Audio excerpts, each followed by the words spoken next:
I want to bring in our executive producer, Daniel Marins. Daniel, go ahead. You know, Charles, it's so funny. You're absolutely right about the level of decency here in Congress, just going back to the question of how Speaker Boehner spoke to Leader Reid.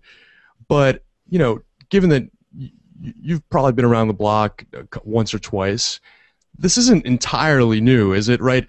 I seem to remember back in the middle of the Bush presidency, I think that Senator Pat Leahy from Vermont was needling Vice President Cheney about sort of the no-bid contracts that Halliburton was getting in Iraq, and apparently Vice President Cheney also told him to go do something to himself. And I remember how the newspapers reported. They said he told him to do something anatomically impossible. That was the preferred term. Like, oh, you guys are so cute. But anyway, this kind of thing happens. I think it goes to show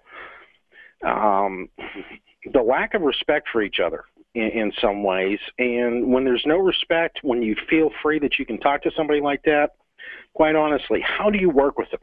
How do you work through the difficult issues, come to an understanding, see each other's positions, and just get the job done? I don't know. I think it has gotten worse. It's not appropriate in my opinion. And, I would encourage people to pick up the phone and call their congressman or their senator when they do something like that and tell the staffer, look, we didn't send you to Washington, D.C. to get into a brawl. We sent you to D.C. to get the work done. Please, let's get back to it. It's interesting, though, that you say it really has gotten worse, because obviously there are some aspects of congressional behavior that have gotten better. For instance, we do have congressmen that are caught driving drunk, or senators. I think of the senator from Idaho most recently, Mike Crapo. But I think it was 1973 or 4 that a member of Congress from Arkansas, Wilbur Mills, was caught driving drunk and drove into the Potomac with a prostitute in the partner seat. Obviously, there were many such incidences.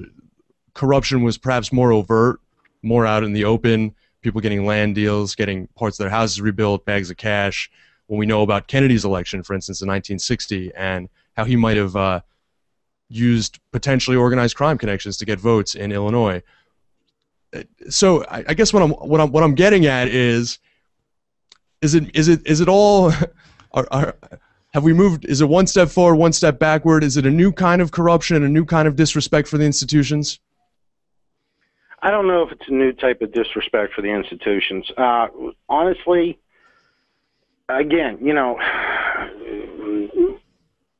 maybe they used to be nice to each other. They would just get caught doing crazy things. Be nice to each other, or maybe there's a certain amount of. There were times when people from either side of the aisle would go out and have dinner and go to parties together, and they could have an opportunity to build relationships. I'm not seeing that today as much as it used to be. I think that perhaps, they got to figure out a way to build those interpersonal relationships. You don't necessarily have to agree with each other. You can have different points of view. But, again, this leads back to, if you're getting into an argument with somebody and you're willing to curse at somebody in public and then go back and brag about it, how are you going to do the people's work? How are you going to get the job done that the American public sends people to D.C. to do? I don't know. I don't see how they can do it.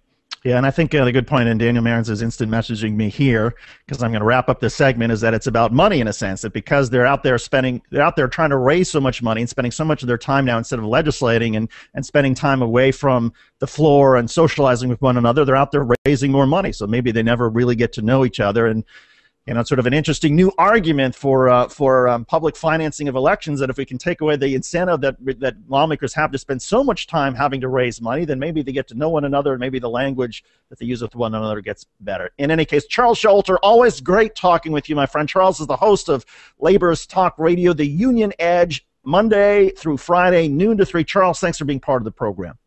David, always a pleasure. Thank you. Have a great weekend. Our own Cliff Schechter is going to be up next to talk about the latest talk about strange rhetoric on the right. You're not going to believe what Ann Coulter said this week. You're listening to Take Action News on We Act Radio.